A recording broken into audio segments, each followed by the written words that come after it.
Arestado ang dalawang pulis sa matapos silang maaktuhan sa loob ng Sulat Cockpit Arena sa Barangay Maglipay, Sulat, Eastern Samar.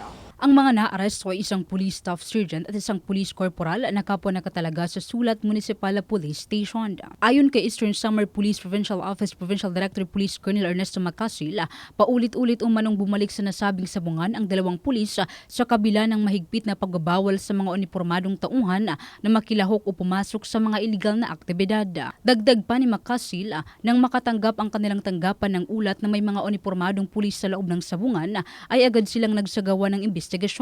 Sa kanilang pagdating, paalis na umano ang dalawang pulis, kaya agad silang nilapitan at dinala sa Sulat Municipal Police Station para sa kaukulang investigasyon. Sa kasalukuyan, nasa kustodiya na ng himpilan ng pulisya ang dalawang sangkot.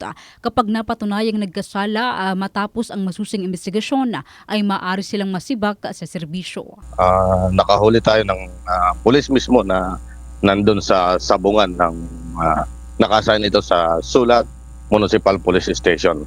Sa ngayon, nandito sila sa Police Provincial Office, sa Police Holding and Accounting Unit habang gumugulong ang investigasyon sa kanila. Dinivide ito sa tatlong grupo ang ating mga kapulisan sa MPS. Actually, nakabreak sila.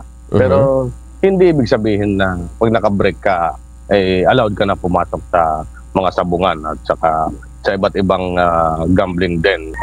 Binagbabawal ito ng ating pamunuan ng pambansang pulisya.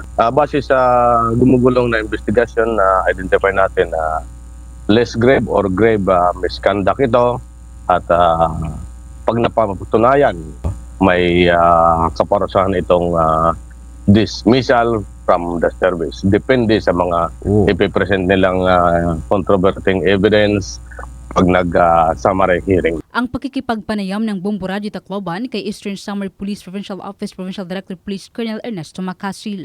At yan ang ulat mula dito sa impila ng Bombo Radio Tacloban. Ito si Bombo Sheila M. Show. And this is Bombo Radio Philippines, the #1 and most trusted source of news and information. Basta Radio, Bombo.